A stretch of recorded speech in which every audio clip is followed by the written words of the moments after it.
Welcome. Thanks so much for joining us today. For those of you who don't know me, my name's Jeanne.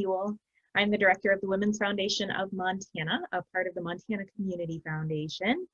And we're very excited to have you here today for the second part of our webinars on financial mastery. I like to share a little bit about the Women's Foundation so that people know who we are. So the Women's Foundation is a statewide nonprofit that's all about economic independence for Montana women and a brighter future for girls in the state. We do grant making across the state to nonprofits that serve women and girls. We also do policy change work to benefit women. And if we can't figure out how to make change through either of those avenues, we also start our own programs. And one of those is PowerHouse Montana. You can find it online at powerhousemt.org. And PowerHouse Montana is really an online platform where women can connect to mentors and resources across the state and really find what they need to thrive. In addition to our online programming, we also have groups across the state, PowerHouse groups in different places. And one of those, PowerHouse Helena, is actually the host of today's session. So I just want to take a minute to tell everyone, of course, keep your mics on mute for most of the session if you can. We would love it if you would introduce yourself in the chat box as well as ask questions as we go along.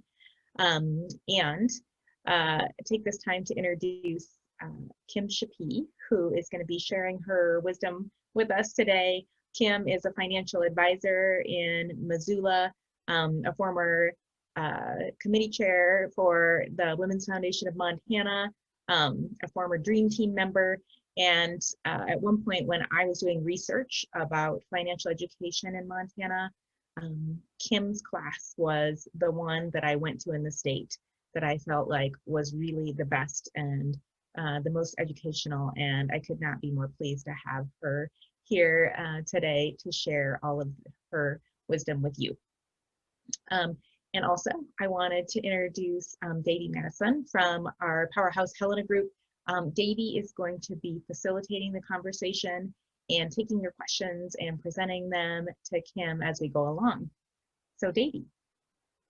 Davey Madison, I am part of the Helena PowerHouse group. I'm really excited that all of you are on today. We have some really good content from Kim coming, and I'm going to try to do my best to answer questions while she's speaking. So if you have something you want to ask, please put it in the chat and I will monitor it and try to ask it as best I can in real time so we get to as many questions as possible.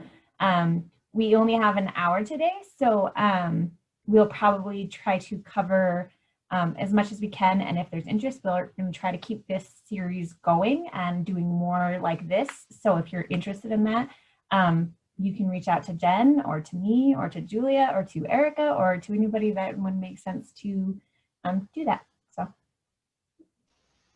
perfect. Thank you, Davey. And now it is my privilege to introduce Kim Shappee. Thank you so much for being here, Kim. Thanks, Jen. Thanks, Davey. I am honored to be here today, and I'm so proud of everyone for showing up because I feel like today could be a hard day to show up. And also, one of the best things you can do around your overall wellness is take action around your finances. There's a lot of data that supports that for women to feel powerful around their finances, they have to actually take action and give it some love and some attention. And so you are what you focus on, and I really appreciate you focusing on this today. I'm also going to skip my typical bio, but you can always go to my website, kimshappee.com, or my website through Royal Bank of Canada to learn more about me and my experience. And I'm just going to get straight to following up from our last class. So we closed our last class with some homework that was optional, and that homework was around pulling your credit and knowing your credit score. It was around budgeting and figuring out what did you spend either in September or October, sort of doing a spending audit, and then thinking about what do you want to spend in November. And since it's November 4th, I think, great day to say, okay, I've set this goal for this month. How am I going to track it? We talked a lot about metrics last time, and what gets measured gets done. So if you're not measuring your spending, if you don't have some way to see what percentage you've hit so far, it's going to be harder to achieve those goals. We also talked last time about having a balance sheet, which is the same thing as basically a personal financial statement. And if you had never done that, it would have been a good time to spend some time on a balance sheet. So if anybody has questions today on any of that, we can tackle that, and Davey can interrupt me at any point in time. I also feel like last time I didn't hit on this enough, but when you do the budget, I think something that women do is we focus too much on this latte factor of like, oh, I just got to stop having that latte every week. And I know COVID has changed people's spending, possibly perpetually, you know, like we're changing our habits, but also it's about making more money. And so one of the reasons this conversation is so important is women are in control of more money than ever, although in the last 9 months, we're going backwards, with the shadow pandemic affecting women more negatively than it is men as women step out of the workforce. But we've got this wealth gap, we've got this inheritance gap, we've got a pay gap that we've got to close. So super important to spend some time on that right now. And one of the things you can do is try to earn more money, basically. And part of the way you earn more money is by asking for it and feeling confident asking for it, and not feeling like you have to justify it all the time. And Jen and the Women's Foundation of Montana spends a lot of time educating women on your rights around asking for a raise, because it doesn't need to be a conversation around, I made this much here. You know, it's a lot more than that. So you need to also work on ways to increase your earnings, not just cut out the latte. Like that's not going to change your trajectory over your lifetime too much, the latte factor. So just kind of wanted to dispel that myth. We also talked about home buying last time versus renting, and we can tackle that more. But what I'd like to do today is move into how do you save for your future, and emergency savings funding, and then also retirement plans, and what's a pension versus Social Security versus employer-sponsored retirement plans. And if you're self-employed, how can you save for yourself? I also want to talk about mistakes most people make when managing their finances in a downturn. So we're going to tackle all of that. And then if we have some time, we can go into more on investing. Anything so far, Davey? Okay, I'm going to share my screen. Okay, most people know this, but seeing the facts can be really helpful. So women are already in control. We influence 73% or more of household spending nationally. 60% of women share household investment decisions. 27% of women control household financial planning. And by 2020, which it's now, women are expected to control $22 trillion. On the business side of things, there are more than 9 million women-owned businesses in the US. Women-owned businesses in America generate roughly 1.4 trillion each year. Women-owned businesses employ nearly 8 million people, and 1 in 5 businesses with revenue greater than 1 million are women-owned. So there's this misconception that women can't do the math and that women are good at managing household finances, but not great at investing. And that's a total misconception. In fact, a lot of data supports that women are in fact better investors than men because we're less emotional and we're more regulated in the long run to sustain the volatility. And women are also like super reasonable, rational, long-term money managers. And right now I was reading an article in the Wall Street Journal yesterday that companies are concerned about corporate sustainability and like their actual financial fundamentals as women step out of leadership roles, because it's going to negatively impact the financials of the businesses, not just the number of women in leadership. So know that women are great at this. We perceive risk differently. We're often really good at managing risk. We know it's a given, and we have more consistent investment performance than men typically. We don't think we can time the market. We're not always trying to sell at the bottom. So knowing those things, how do you want to prepare? So women are caring for 2 generations typically. They're caring below them and they're caring above them. And so that makes it extra hard to catch up on the savings, and it's even more important. And then women sometimes, because of all that caretaking, don't have the same Social Security as their male counterparts. And so if you haven't done this, I want you to go to ssa.gov, socialsecurityadministration.gov, and pull your Social Security estimate. If you are self-employed or you have been self-employed for a long time, it is likely that your Social Security is not as high as someone who's receiving a higher W-2 wage. And that's important. So I'm going to go down and we're going to talk a little bit more about Social Security. And please excuse my PDF situation here. So Social Security, this was an act that was passed in 1935, and it came out of the Great Depression because so many people were basically homeless or living on the streets. And our country realized we have to do something to help people plan for their long-term future selves after they aren't able to work anymore. But back in 1935, most companies also had pensions. In Social Security, when it started, it lasted most people 7 years because people's life expectancy has changed so drastically. 7 years at the time was sufficient. Now, if someone retires between 65 and 68, say, when Social Security might kick in, it's probably going to need to last 20 to 30 years. We're doing a lot of work with the MIT Age Lab, and I'm planning for some of my clients to live to be 110. I don't know if that will actually happen, but my worst case scenario and one of your worst case scenarios in financial planning is running out of money, right? I never want to have someone who's 80 or 90 and running out of money. So we've got to think about this centenarian effect and longevity and what that does. So Social Security as a system, when it was created in 1935, was like a stopgap measure, and people were spending less, lifestyles weren't as large, and also people weren't living as long. So you pull your Social Security estimate today or tomorrow, and you're going to get this number. And it's probably going to be somewhere from like $5,000 a year to the most that I typically see is $35,000 to $37,000 a year that you could expect to receive when you hit your FRA, which stands for full retirement age. So we're thinking here, okay, when do I want to slow down my work, and how am I going to have income? I'm going to have Social Security at what age? And then are you going to have a pension? So I like to ask this question if we were together. How many people here have pensions? Okay, and I would bet only 1 in 10 would raise their hand, if that. Most people do not have pensions anymore. Pensions were very popular, and it was this, you stick with a company for 30 years, you give them a lifetime of service, they're gonna pay you money until you die after you stop working. That is a wonderful thing, but it's much rarer than it used to be. So if we don't have pensions and we just have Social Security, how are we saving for our future self in retirement? That how is often in the form of what I have written right here, employer-sponsored plans. So if you work for someone else, one of these types of tax-efficient savings strategies, or you can do a personal savings strategy, personal investment strategies, IRAs, annuities, stocks, there are lots of ways. But we should be thinking about when we stop working in the future, where is our income going to come from and how is that going to work? So now I want to break these down a little bit. So I just went over this. So only 8% of private sector jobs offer pensions. So good to know, the 1 in 10 is pretty accurate. So the maximum monthly Social Security benefit for a worker retiring at their full retirement age right now is $3,011 a month. So if you did your monthly budget and you know that as a family you're spending $5,000 a month, you might see this number and think, okay, if I have a partner and they're also going to get $3,000 a month or $2,000 a month, maybe we're okay. Or maybe what you need to think about is, how do I retire at 60 and have money to live on from 60 to 67, which might be my full retirement age, to get there. And I just want to say, women are so good at doing this math, and there are websites, and I can actually toggle and show you some, but I like Vanguard's retirement calculator, and you can go on there and enter your Social Security estimate, enter your age today, enter your personal savings balances today. So you could say, I have this much in my 401k, I have Y in my IRA, and this is how much I spend. And it'll give you a chart that says you're on track or you're not on track. If you're not on track, please don't fret, because what is the one thing you can do? Get started, right? There's nothing else we can do except for start and break it down into bite-sized manageable chunks. And then you can build momentum around it.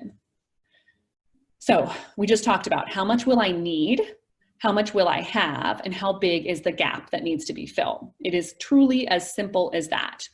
But the importance of budgeting, I have to reiterate, if you don't actually accurately know how much you will need, it's really hard to project how to fill those gaps. And so if you don't know what you're spending today, it's hard to know, like, is my lifestyle going to stay the same or is it going to go down?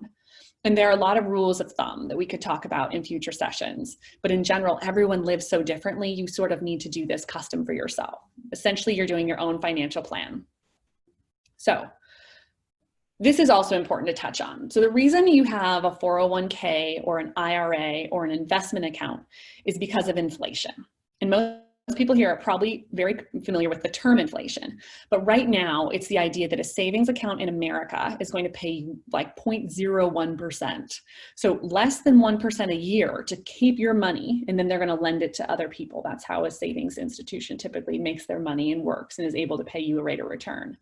But the cost of goods in America, so that gallon of milk that costs $5 today, it might cost $5.50 next year and $6 the year after that. So things are getting more expensive. And if you don't have a way to have the velocity of money for yourself keep up and outpace inflation, you're actually losing money over time. It's just eroding the amount of money you have. And I always like to talk about inflation, how if you've been married to someone or with someone for 20 years, inflation eats at that relationship too, right? Inflation is like all around us. You always need to be giving a little bit more to get the same amount that you had when you initially started. So the reason you would invest is because you wanted to grow your money. If you just put that cash under your mattress, over time, it's going to be worth less than it would have been if you were able to grow it. The other challenge in America today, with savings rates so low, is that retirees are trying to figure out, where can we put our money that's safe? It used to be 5, 10, 15 years ago that you could earn 5 to 8 to 10% in a savings account. And your money was safe, so the principal was safe, and you could just get this awesome interest income every year. Like if you had $1 million and you were earning 5% on that a year, that was a good amount of money for you. That was $50,000 a year just by keeping it in a bank to supplement your Social Security. But now if you're earning less than 1% on $1 million, that is not going to help you supplement your Social Security, which is why you would invest. Okay, so we're going to talk about that. But before we talk about investing, I want to talk about the different types of accounts you could have for your retirement. Sorry, team, I've got like a lot going on here, and I'm going to find it for you.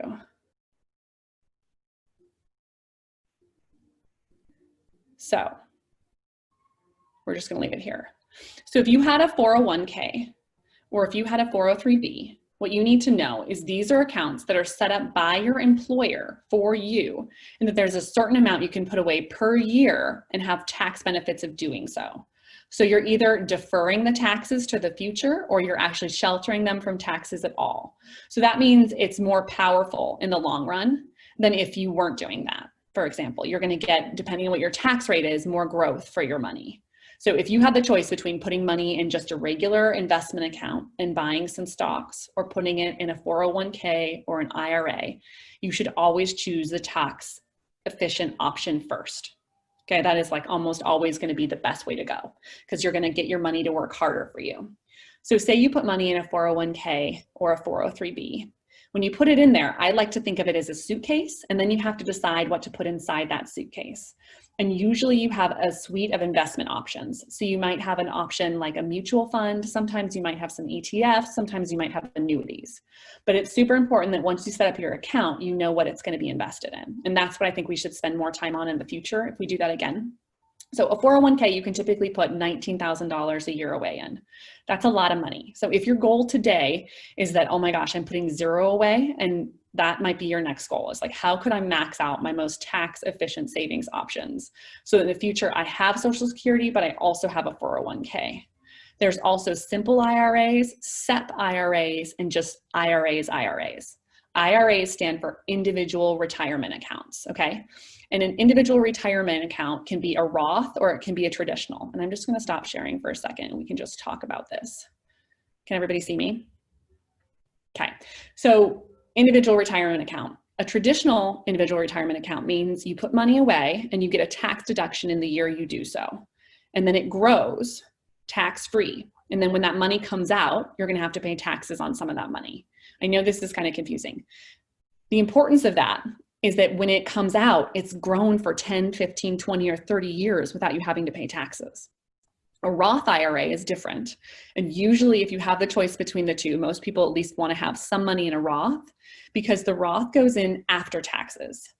And the importance of that means that you're never going to have to pay taxes on it. So not only does it get to grow for 10, 15, 20, or 30 years, but when you take it out, if you were to look at that first page of your income tax return, you're going to have possibly Social Security income in retirement, maybe some pension income, maybe some interest income from your savings accounts, but you won't have to include the Roth IRA money you take out every year to live off of, which means you're not going to have to pay taxes on that portion. Does that make sense? That's important. That means you have more money working for you. And to think about money working for you, I wanted to just give an example, and I have one here. So if you start at the age of 25 and you invest $300 a month into a retirement account, which would be about $3,600 a year, and you earn an average annual return of 8%, what would you have later? So if you start at 25 and you do that to the age of 40, 15 years, you will have invested $54,000 out of your own pocket, and it will be worth $104,504 when you are 40 years old. Then, if you don't touch it, when you turn 70, and we assume that exact same rate of return, your investment will be worth $1,005,000. So you put $54,000 away between the age of 25 and 40, and when you turn 70 years old, that chunk of change is going to be worth slightly over $1 million. Now, if you wait until you're 40 years old to get started on this, you do the exact same thing, $300 a month, but now you're going to do it for 30 years until the age of 70. You earn the same average return, 8%. How much will you have? You will have $450,089. So less than half the same amount as if you had started earlier. So this is where it pays to be young and it pays to start. And so if one of the best lessons from today is I just need to start something, I would like hip check you in the hallway and give you a reverse high five with my mask on and be pumped that you had done something. Because I think that is like much better than the analysis paralysis that we can all feel with so many options. Just like seeing that example, it makes a huge difference. And that is what we mean by the compounding of money or the velocity of money. And something that I think I told you in the first session, but it's one of the mottos we're trying to teach our kids, is that we earn interest, we don't pay interest. And I think it's a great way to think about how do you become an owner in the world? And one of the ways to become an owner versus a servant to things is to have your money work for you while you're sleeping. And so thinking of this IRA, whether it's a Roth or a traditional IRA or your 401k, think about it as having your money working for you while you're sleeping. Okay. So something else I want to touch on, whether it's a 401k, a 403b, a simple or a SEP, you can also have an IRA. So if you're a higher income earner in America, that means like, let's say in Montana, let's say you earn $120,000 a year. If you have Social Security that's only going to replace, at its maximum, Social Security would only ever replace about $37,000 a year of your income. How are you going to fill that rather large gap between $120,000 and $37,000 if you don't want to have your lifestyle change drastically? You're going to have a lot more in savings. And simply doing just a 401k most likely is not going to be enough to get you to your goals, which is why most people would also want the goal of having an IRA. The Roth IRA, only certain people qualify for in the United States. And that's because it's such a extra boost to your savings that if you make more than about $176,000 joint on your tax return, so if you file jointly with someone else, and if you file individually, I think it's close to $130,000 is the cap, and we can look it up on the IRS's website. So if you make more than that, you typically don't qualify for a Roth, and you have to do a traditional IRA, which means somehow more in taxes over the long run.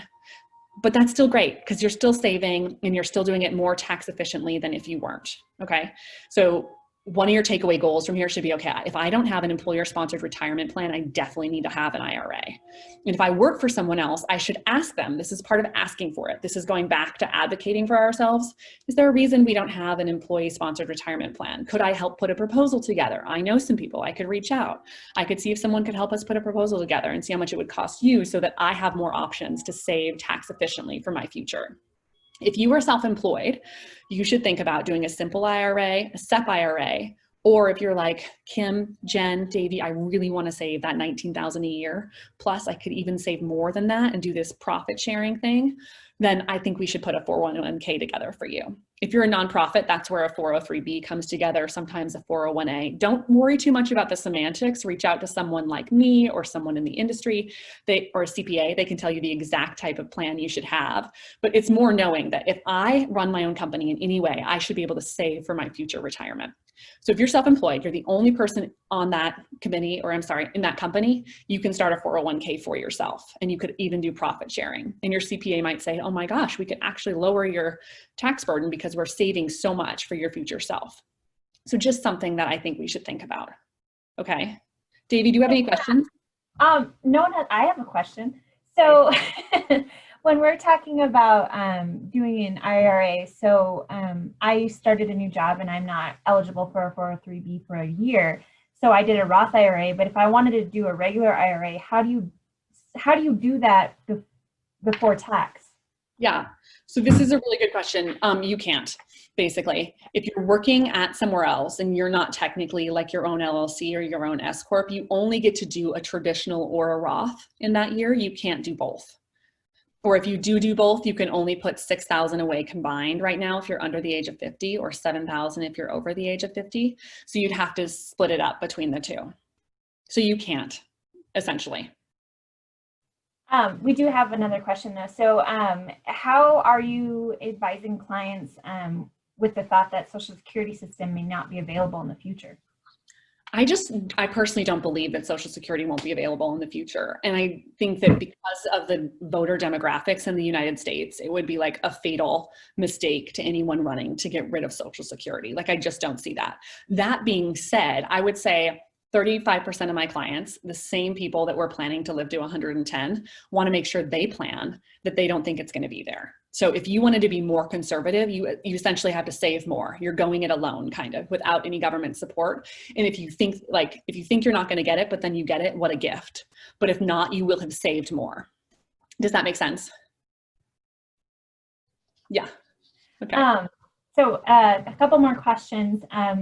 Jennifer asks, are there benefits to an employer-sponsored 401k versus an IRA, Roth, or traditional? She says, I max my employer retirement match, but should I put more into my own IRA versus putting more into my employer plan? Yeah, I still appreciate this question because it depends on if you have a match. And so some companies are going to give you a match. And if your company matched 50% up to say $2,000, this is just like an example, and it's a common thing that a company would probably do. So if you invested $4,000, that meant that your employer would kick in an extra $2,000. Any employer-sponsored retirement plan where they're going to kick in some money, you are making a big mistake to walk away from that free money. Like, if it were in terms of priorities, you always want to put in as much as you can to get the match. And then after that, you have to decide, do I fund my IRA or do I keep going with my 401k? And one of the biggest mistakes people make in managing their finances in a downturn is to not pay attention to investment expenses. And this is like a very complicated subject, but essentially each fund you own in a 401k and each investment you own in your IRA, someone's getting paid somewhere to pick those investments. And if it's an index fund, there's typically a computer behind it, and the costs are lower than if it's an actively managed fund. And most 401k options don't always have index funds, and they're going to be more expensive. And so that is, I think, a more in-depth conversation of looking at what are your options in the 401k versus what you could invest in your IRA on your own. And if the investment expenses are too high in that 401k after you've gotten the match, then usually it would make sense to prioritize your IRA first. Did that answer, you think, Davey? I think so. If it not, please go ahead and put in the chat, but she said it did. Okay. And then we have a question about to find out what your personal Social Security amount is. Is that the ssa.gov website that you mentioned? It is, yes. Okay. And so one thing that everyone should be getting this in the mail once every 3 to 5 years. You should get a document. And if you're not, right now there's a lot of identity theft happening, not only because of COVID and unemployment claims, and that would, you'd see that come on your Social Security, but also some identity thieves are claiming someone else's Social Security benefits early. So I want you to go to ssa.gov to see your benefits and also to make sure no one else has gone in there to claim your identity and do anything. So it should take you 5 minutes, but they're going to ask you questions like, in 1993, did you drive a green Saab? And you're going to have to do those reverse questions around your identity. Okay, one thing I want to tell you, these 401ks, these IRAs, you can't just take the money out whenever you want. The magic age is typically 59 and a half. And that's because the government is giving you this reduced tax situation as an incentive to have you save for yourself because they know Social Security is not going to be enough. But if you take it out early, they're going to penalize you. There's going to be a 10% penalty on the amount you take out. Okay, so if you take out $10,000, you're going to pay an extra $1,000 in penalty, and you're also going to have to pay taxes on the portion that you take out. So the goal here is to put that money in and psychologically think that it's gone. Does that make sense? Okay. Also, I think you can Google's incredible. Just say like IRS limits on Roth IRA, traditional IRA, 401k contributions. So like just always Google that, or you can go to the IRS's website and they have a really great breakdown. I also wanted to give one more learning tool since we talked about that last time. Robinhood is a company that you can do like a lot of investing on, and Robinhood has a great learning side. So I would go to their robinhood.com learning page, and there's some really good articles on just basic investing.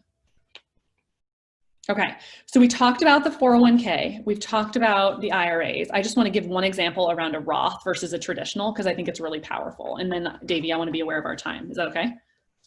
Okay, so in the Roth, your money is dispersed tax-free. You have to have your Roth for a minimum of 5 years. and it's based on your modified adjusted gross income. So if you're a business owner and you're trying to decide, do I qualify for a Roth, make sure you're looking at that AGI, adjusted gross income number, on your tax return, because a lot of business owners might have like higher receivables, but then because they write off so much, they might qualify for a Roth. So figure out for sure if you qualify for the Roth or not. So say with the Roth, you put $4,000 a year into a Roth when you're 30 years old. You make that same investment for 3 years. Then in year 4, you increase it to $5,000 a year because you're making more money. You keep this up for 29 total years, 8% average return. This will yield you $535,480. You reach 59 and a half and you get to take that $535,480 out.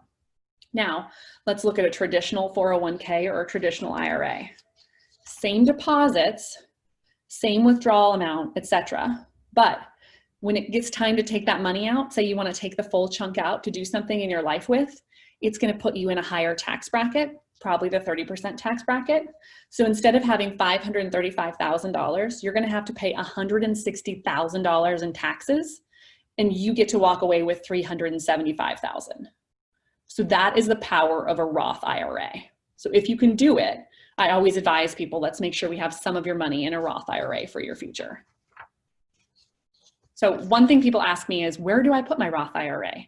You know, where should I do this? And typically these are some companies that I would recommend: a Charles Schwab, a Fidelity, a T. Rowe Price, or a Vanguard. Those are just 4 examples of really good low-cost brokerage firms where you could set up your own account. You know you're going to have access to index funds and low-cost funds, and you're not going to necessarily pay for the services of an advisor or for like high trading costs. So if you want to get this started on your own, those are 4 great places to go. So in summary, before I start talking about some of the mistakes people make around a downturn, if your company offers a 401k and there's a match, you always want to do it. I want you to do that before you pay off like high interest rate debt and before you stress out about your student loans. I want you to do that before you focus on funding your emergency savings account. If you're walking away from free money there. So try to do that much if you can.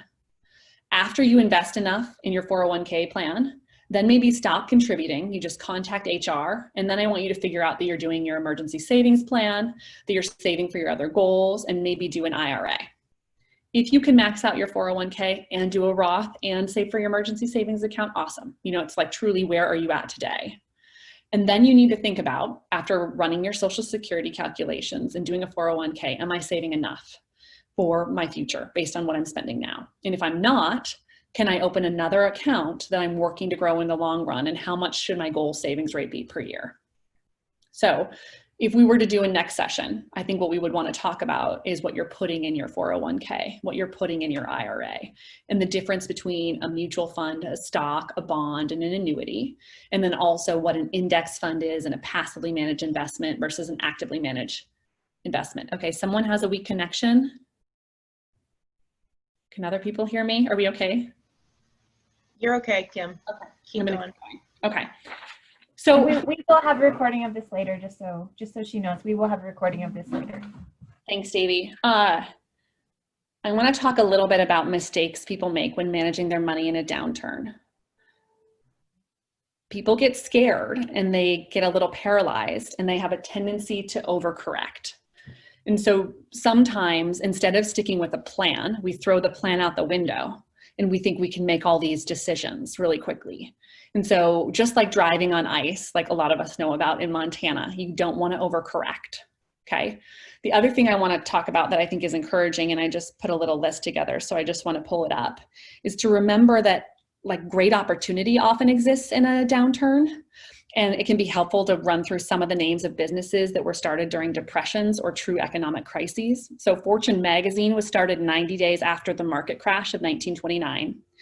FedEx was started during the oil crisis of 1973. And if you've never heard the story about when FedEx started and how they had these planes ready and then no one wanted to send anything quickly overnight and like one person running around to get a wedding dress delivered, it's an incredible story.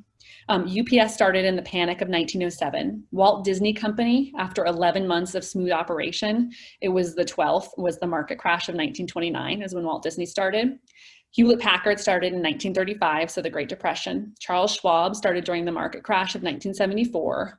Standard Oil, so Rockefeller bought out his partners in 1865, the final year of the Civil War. Coors, Costco, Revlon, General Motors, Procter & Gamble, United Airlines, Microsoft, and LinkedIn. So there's incredible opportunity in a downturn. And the next mistake that we see people make is they slow their entrepreneurial dreams and they think, okay, now isn't the time to do something. And they do the same with their career. So don't stop thinking about making your next move and wait for things to settle out, because we don't know when things will settle out. And when they do, it could be incredibly different. So like keep that momentum going if you can.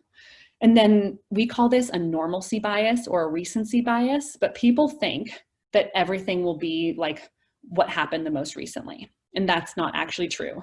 This crisis most likely will not be like the 2008 to 2013 crisis. And just because something happened recently doesn't mean it's normal. And so some people, when they talk to me, are nervous about investing. And I think it's because they don't understand the difference between volatility up and down and an actual risk of loss of money or capital. And so what you can do, and I can show you a chart later, but is look at zooming out on what's happened in the S&P 500 for the last 100 years. And the S&P 500 is essentially 500 of the largest companies in the United States. So what has happened to their value over time? And I can just tell you the chart looks good. We're creating more value over time. And then the other thing people do is they hang on to losers. So whether it's a loser decision in your life or a loser investment in your portfolio, the world is changing and we get this sunk cost bias. And a great example of that is the Concorde. I don't know if you know the story of the Concorde. People really wanted that jet to be successful. And the UK and the US just like kept spending all this money on like, people are going to want to take this really fast flight. Anyway, they lost millions and millions of dollars. And finally, after 20 years, they scrapped the project. And they would have done much better to scrap it earlier. So you've got to figure out like, what are your losers that you should get rid of and put that money elsewhere. And that's not just in your investment portfolio, that's most likely in your life, right? And like where you're putting your money and right now your budget. So look at, do I need to hang on to those losers? And then also not having a rainy day fund. Thinking like, oh, now isn't the time. Like if you're getting unemployment benefits, please use some of that to start a rainy day fund. This is a great time to continue to grow an emergency account. So those are the main mistakes we see. That's a brief overview of some of the ways you can save for your retirement. Davey, what have we got? So we don't have questions right now. So please, if anyone has questions or wants to have something discussed further, put them in there. I have a question though. So because you sort of talked about having all of the, all the retirement accounts, but I am a typical millennial and I've jumped jobs a lot. So I have multiple accounts kind of all over the place. Does it make sense to consolidate those, to try to leave those? What makes the most sense? Yeah, so I could have an hour with everyone just to talk about the psychology of money and setting things up so it works with you versus against you. And I call those orphan accounts. And what I see is incredible power, not only in the economies of scale of consolidating. So move all those accounts into one account and you're going to get lower fees at wherever they're held, at that investment firm, because they're also going to be able to have more money working for you. You're going to have more purchasing power, and you're also going to make sure that your investments are being reviewed in a vacuum. And by that, I mean, it's not fair to have an account over at Schwab, an account over at like a teachers union, and an account at Fidelity. And you need to have everything working in concert, especially right now. Like it's good to know, okay, overall, this is the exposure I have to US stocks versus international stocks. So yes, I think there's power in consolidating and getting it all together. You're going to lower your fees and you're probably going to do better in your overall investment management. And your mindset will be more powerful, less to keep track of.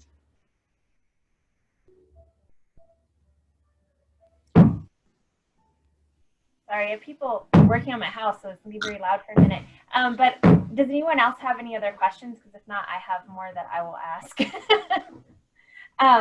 Another question that I had is you talked a little bit about savings account. Do you see any of those those savings account getting better? Or is it just one of those things where you just try to invest that money elsewhere? Because when we talk about emergency savings, thinking about, 6 months of expenses, that's a lot of money to be sitting there not working for you. Yeah, we talked about this a little bit last time, and I'm going to hold firm on it has to be somewhere you can totally access it and it's safe, because if you invest it and then the stock market goes down 30%, your $1,000 is all of a sudden $700, or your $10,000 is $7,000 and you really needed that. So I don't see interest rate getting better in the near term. I think it's going to be slow based on what the Fed has said. And if my crystal ball weren't so cloudy, we would be in a really great position. But I think all you can do is like manage for what we know today. And Ally, American Express High Yield, and Emigrant Direct are the 3 online savings accounts that we see that have the highest interest rates. And you can always go to bankrate.com and you can look up the highest interest rates in the country. The problem right now is there's just like not a lot of variance. You're not getting much over 1%.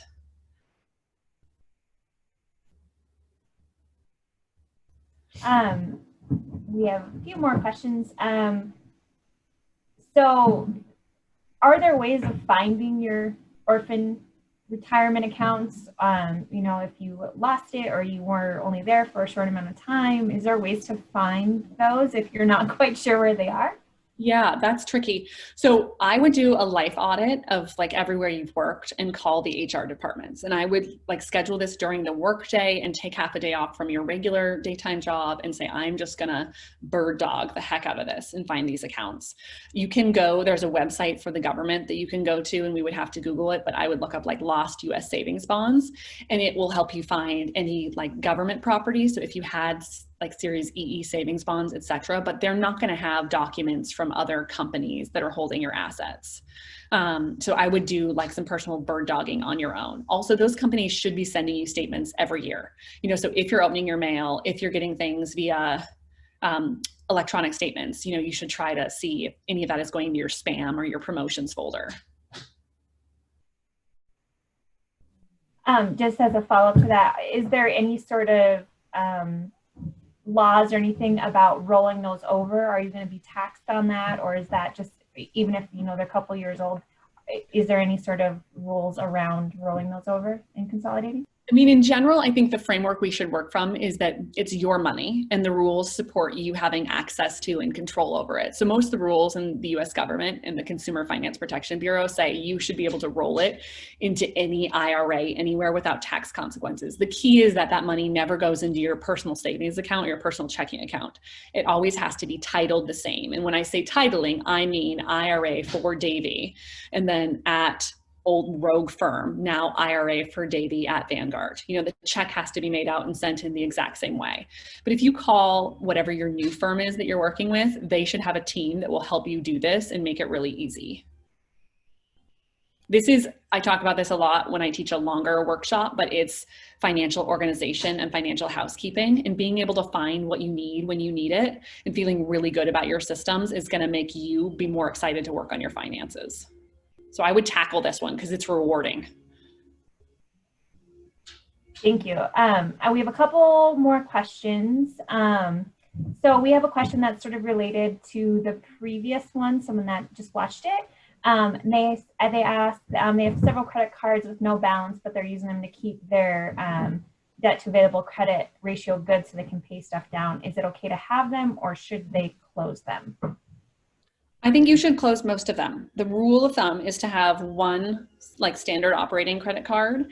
And then if you wanted, you could have a department credit card or like a reward credit card. But in general, you probably shouldn't have several. You're opening yourself up to identity theft liabilities. This is also a custom question to your life. Like, are you a business owner? Is one for your business? Is one for your joint finances with your partner, and one for your individual? I think getting super clear on those rules, but I wouldn't have too many. We have a few more questions, and we have some. This is good conversation. So it looks like Leland had a question. Am I saying that right? If you want to chime in and ask it, you can do so. Hi, beautiful ladies. Kim, thanks so much for doing this. Yeah. So obviously we might need to meet separately. Thank you so much for doing this. I'm super excited to actually be on here because I've been thinking about this a lot recently. Recently, I have ventured over into a new career, and we own a medical practice. I feel like we have that done as far as where we're investing, 401k, all that good stuff. I am independent, so I work for a brokerage, but all the money that I make, it just comes to me. So I am responsible for all of my taxes, keeping track of receipts, all that stuff. Right now, I don't have any debt besides the normal mortgage, but everything is paid off. Where do you think the number one place would be a good start for somebody that's totally green? I'm very green to investing. Would it be a 401k? Would it be, you know, what would you suggest? So the key would be to make sure you're not double dipping, because you can only be participating in one 401k at a time. So if you were somehow in a role, because I work with a lot of married couples where they are both part of a 401k, even though it's one person's business more than the other, but they're both employed. So just knowing that so long as you're not double dipping elsewhere, what I like about an individual entrepreneur business owner setting up their own 401k is with the profit sharing opportunity in America, you can put up to $55,000 a year away tax deferred. So that $19,000 at first is just for being an employee. But then if you're an owner and you decide to profit share, which is like a really technical term that your CPA and usually your advisor or you would take care of, you can put up to $55,000 away. And that can be huge for a business owner. And like, I believe that is what Mark Zuckerberg is doing at Facebook, you know? So like just thinking like that. And then on top of that, I think it's important, and I know you're already in real estate, and I think it's easy to do, and I'm not saying you do anything that's easy because I know you're a super hard worker, but to do what you know.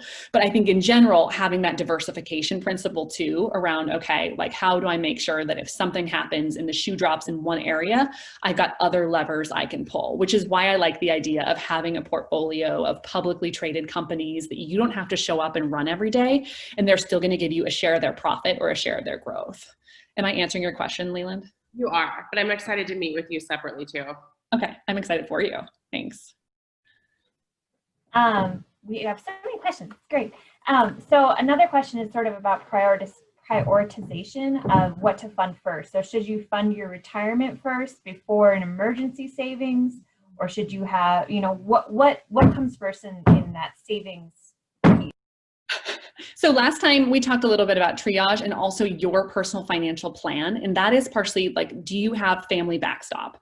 Because some people in America have zero backstop, you know, the buck stop with them. So if you don't have any, like if I lost my job and something happened and the market went down at the exact same time, I would potentially be homeless or living on the streets or showing up at the food bank, then you need to definitely prioritize your emergency fund. But if you're like, my family would probably help me, or I have a partner who I share finances with and they like the likelihood of both of us losing our job, then I think it's more a triaging decision. So you're putting some in your emergency savings and some in your retirement. Am I helpfully kind of providing some clarity? It's important to have success momentum. So success momentum is the idea that you feel like you're actually getting somewhere. So if it were me and I had $300 of free cash flow a month, I would put 100 into my emergency savings account, 100 into my work sponsored retirement plan, and maybe 100 into saving for that medium term goal of buying an investment property, buying a house, or starting my business, something like that, remodeling my kitchen, whatever it might be. Awesome. That answers it, I believe. And then we have another question that's sort of related to the homework from the last one around the credit score. And so the question is, should you leave, if you're going to close some accounts, especially credit accounts, should you keep the oldest one to keep that age of credit? I'm really sorry about the counting. It's perfect. It's so 2020. I would keep the oldest one. But if the interest rate is significantly higher than other cards, you know, like I'd look at the number of years of trade line history. So if one was from 2005 and the other's from 2010 and today's 2020, but the one from 2010 is 4 percentage points lower, I would call the one from 2005 and say, hey, I'm going to close your card because your interest rate is too high. Will you lower it 7%? And then see if they'll meet you halfway, you know, and come up with that solution. And I think I talked to you about this last time, but I really love the rejection gym. I love the idea of like you going out and practicing asking for things a lot that seem arbitrary and hard, and you're going to learn that they're not, that like people just ask. And that's going to make you feel better when you ask for a raise, or you ask for a credit card company to lower your rate, or the cell phone company to match a different bill, you know.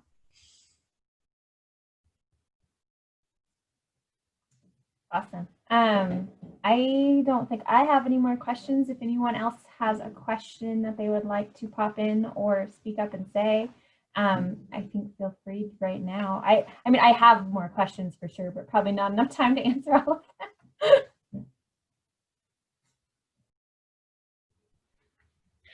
them. If no one has questions, can I just add one thing? Okay. I helped put on a women's conference called the Athena Conference, or the Athena Pack. And at the event, we focus a lot on closing the financial pay gap for women and the inheritance gap and the wealth gap. And so we do a longer workshop. But in December, I think we're going to do a virtual workshop that's similar to this, but that is longer, with an actual workbook that we would send out ahead of time.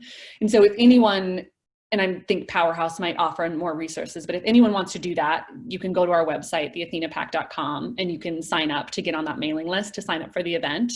And then on top of that, I think that it's fun to look at what you wish you would have done in 2008 if you had been more able and you had more resources, and try to zoom out from the everyday noise and like look at the heartbeat and the arc of something. And so I think there's a lot of opportunity for women who want to spend some more time on their finances and lean in on their systems. And I'm just going to close with what I said last time, which is people don't rise to their goals, they fall to their systems. So how can you build this financial ecosystem around you that's working while you sleep, of people who support you, you know, and then can you have a couple women and men too that you talk to about money on a regular basis? Because partially we just have to normalize talking about money. So you could start a money club, you could read some of those magazines I talked about, or you could just see like, who can I ask in terms of a mentor or an ally that I could ask them, how do they manage their finances? What are they doing? You know, but I would love for it not to feel greedy and dirty to mention money to your friends, you know? Thank you. I 1000% agree with that, because I love to talk about money and make people uncomfortable. Kind of my hobby. Yeah. So with that though, I'm going to put this out to all the lovely people on the phone or on the Zoom right now. We would like to try to start sort of an ongoing sort of money club conversation within PowerHouse. So if you want to join that, if you want to have that conversation, please email me and I'll drop my email in there, because I just would like to get some interest going around that, because I get excited about it. And I think this is so valuable. And thank you so much, Kim, for doing this. And I'm really hoping you'll do a few more with us, because I think we should. So insightful. We'll send questions. I will definitely try to open with like custom, because we could talk about 529 plans. We should talk about, you know, actual investing and steps you should take and how to review funds. And there's so much good stuff to cover. And I'd love to do one on the psychology of money and knowing your money story. But I could talk forever and I know I need to stop. So. Okay, thank you so much, Kim and Davey. Yes, so much good material there for all of us as we look at our own personal money story and think about how we save for the future. And I'm really excited that you're interested in maybe doing another one. So Kim originally had planned on also talking about investing and lots of other fun things like investing in stocks, etc. In this one, and we just realized there was no way we were getting all the way through it and still really make it interactive and be respectful of people's interest in asking their own questions. So we will talk about what could be a follow-up that might include some of those pieces that we weren't able to include here. And then of course, Davey and Julia and PowerHouse Helena are going to be continuing the conversation around sort of a money club and what that might look like. And so we have a couple of different ways for you all to continue to learn about money with us. In addition, we have a couple more webinars coming up in the next couple of weeks that we would love for you to join us for. One of them is going to be about equal pay and the efforts in the state around the Equal Pay Task Force. Another one is going to be around respect and trust in the workplace and beyond. And I think that'll be a really great conversation for all of us to have right now. So thank you all for being here today. I know it's hard to take time out for yourselves and your future in the midst of everything going on in our busy lives. And I just want to really be grateful and respect you doing that today. And especially thank Kim and PowerHouse Helena and Davey for making this happen. Thanks, women. Take care. See you next time. Bye. Bye-bye.